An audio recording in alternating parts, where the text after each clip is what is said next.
राज्यातील बंजारा समाजाचे प्रलंबित प्रश्न सोडविण्यासाठी विधानसभा आणि संसदेत काँग्रेसच्या माध्यमातून आवाज उठवला जाईल असा विश्वास काँग्रेसचे आमदार विश्वजित कदम यांनी व्यक्त केला।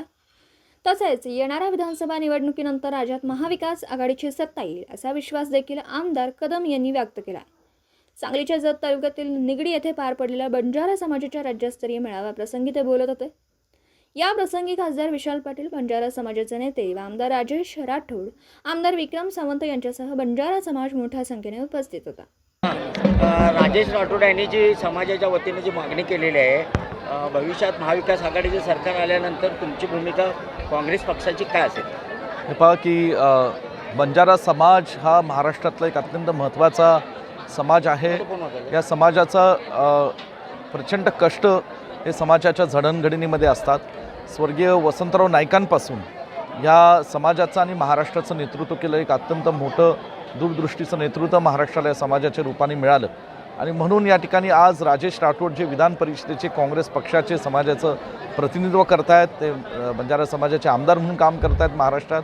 आज त्यांनी ज्या काही भावना व्यक्त केलेल्या आहेत, निश्चितपणे बंजारा समाजाला भविष्य काळात त्यांच्या समाजाचे प्रश्न सोडवण्याकरता महाराष्ट्र सरकार असेल, महाराष्ट्र विधिमंडळ असेल आणि निश्चितपणे केंद्र स्तरावर सांगली जिल्ह्याचे खासदार विशाल असतील, आम्ही सगळेजण या ठिकाणी एक दिलाने एक मुखाने बंजारा समाजाच्या पाठीशी खंबीरपणे उभे राहू आणि प्रश्न सोडवण्यासाठी जत तालुक्यातला बंजारा समाज असेल, महाराष्ट्रातला असेल, त्यांच्याबरोबर राहून आम्ही त्यांचे प्रश्न सोडवण्याचं काम करू। राहुल गांधी यांनी जनगणना केली पाहिजे हा संसदेत प्रश्न उभा केल्यानंतर संपूर्ण भाजप आज त्यांच्याकडे टीका करते, कसं बघताय याकडे? भाजपला दुसरा उद्योग काय टीका करण्याशिवाय?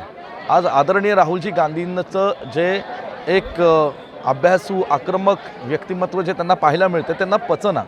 दुसरी गोष्ट, या ठिकाणी राहुलजींनी जी भारत जोडो यात्रा काढली, संपूर्ण देशातल्या सर्व जाती धर्मातील तळातील लोकांना जे त्यांनी एकवटलं, जे भावनिक नातं राहुलजींचं लोकांचे आता निर्माण झालेलं आहे ते त्यांना बघना आणि म्हणून या ठिकाणी कुठल्याही दर्जेवर जाऊन आज राहुलजींवर टीका करतायत। पण राहुल गांधी हे वाकणार नाहीत, झुकणार नाहीत, तुटणार नाहीत। हे देशाच्या सर्वसामान्य लोकांसाठी, सर्व जाती धर्मातील लोकांसाठी, संविधानाच्या रक्षणासाठी या ठिकाणी लढत राहतील। तुमच्या सर्वांचा आवाज म्हणून मी संसदेत गेलो, पण भाजपच्या लोकांचं राजकारण खूप घाणेरडं असतं, कारण तुमचा आवाज मांडत असताना माझा आवाज बसला आहे, कारण तेथे ओरडल्याशिवाय मुद्दाच मांडू देत नाहीत। पण रोज मिठाच्या गुळण्या कराव्या लागल्या तरी चालेल, पण तुमचा आवाज लोकसभेत मांडू, असं प्रतिपादन खासदार विशाल पाटील यांनी बंजारा समाजाला दिले। तसेच येणाऱ्या विधानसभा निवडणुकीत 2/3 काँग्रेस सरकार सत्तेत येईल असंही विशाल पाटील म्हणाले।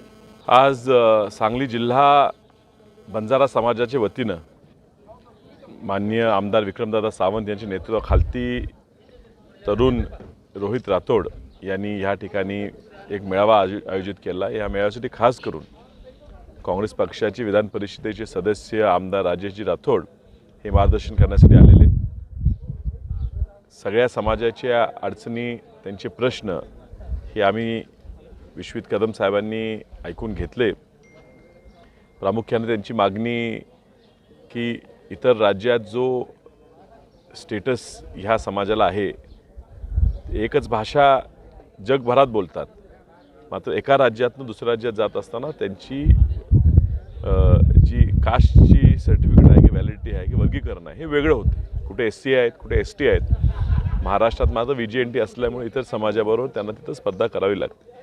त्यांची मागणी त्यांनी राज्य शासनाकडे करायचं ठरवलं। विक्रमदादा पुढाकार घेत आहेत, विक्रमदादांबरोबर विश्वजित कदम पुढाकार घेत आहेत आणि ते झाल्यावर ही जे केंद्राकडील ते पाठपुरावा निश्चितपणे आम्ही त्याच्या बाबतीत करणार आहे आणि या समाजाला संपूर्ण सहकार्य आमचं असणार हे आम्ही आश्वासन या ठिकाणी दिलेलं आहे। फक्त विरोधकांचा आवाज दाबत नाही आहे, हा सामान्यांचा आवाज दाबायचा प्रयत्न करतात। राहुल गांधी स्वतःसाठी आरक्षण मागत नाहीत, तर राहुल गांधी जाती जनगणना मागतात। सेन्सेस आता लांबलेला आहे, जनगणना होताना ती जातीनिहाय व्हावी हा ठराव करावा ही मागणी जर राहुल गांधींनी केली तर भाजपचं ह्यातनं राजकारण दिसून येते। विरोध करायचं काही कारण नव्हता।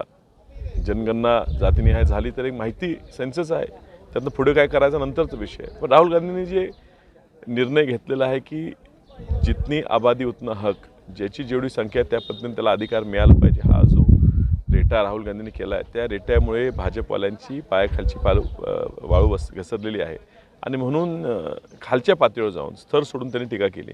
दुर्दैव आहे, पण लोक शून्य आहेत आणि लोक येणाऱ्या विधानसभा निवडणुकीत भाजप पक्षाला धडा शिकवतील. भारत देशामध्ये बंजारा समाज हा अनेक राज्यामध्ये आहे आणि मोठ्या संख्येत आहे. संपूर्ण देशामध्ये एकच बोलीभाषा, एकच चालरीत, एकच संस्कृती, एकच पेहराव, एकच पोशाख आणि एकच खानपान पद्धत आहे. तरीसुद्धा भारताच्या प्रत्येक राज्यामध्ये बंजारा समाज हा वेगवेगळ्या संवर्गामध्ये आरक्षणामध्ये आहे. जास्तीत जास्त तेलंगणा, आंध्र प्रदेश, ओरिसा आणि काही राज्यांमध्ये जास्त संख्येमध्ये आदिवासी संवर्गामध्ये बंजारा समाज आहे. काही राज्यांमध्ये कर्नाटक, दिल्ली आणि हरियाणासारख्या काही राज्यांमध्ये SC संवर्गामध्ये हा समाज आहे. बंजारा समाजाची मागणी आहे की संपूर्ण देशामध्ये वन नेशन वन कॅटेगरीच्या अंतर्गत आदिवासी संवर्गामध्ये बंजारा समाजाचा समावेश झालाच पाहिजे. अनेक वर्षापासूनची ही मागणी आम्ही या ठिकाणी मांडत आहोत आणि आम्ही या ठिकाणी आज असा विश्वास व्यक्त करतो की येणारं सरकार हे काँग्रेस विचारधारेचं सरकार असेल आणि काँग्रेसचं सरकार आल्याबरोबर महाराष्ट्र राज्य सरकारकडनं बंजारा समाजाला आदिवासी संवर्गामध्ये समाविष्ट करण्याची शिफारस केंद्राकडे करण्यात येईल. ही विनंती मी काँग्रेसच्या सर्व राज्यांच्या नेत्यांकडे मांडत आहे आणि कदम साहेब आणि इतर सर्व नेते या बाबतीत आम्हाला सहकार्य करत आहेत.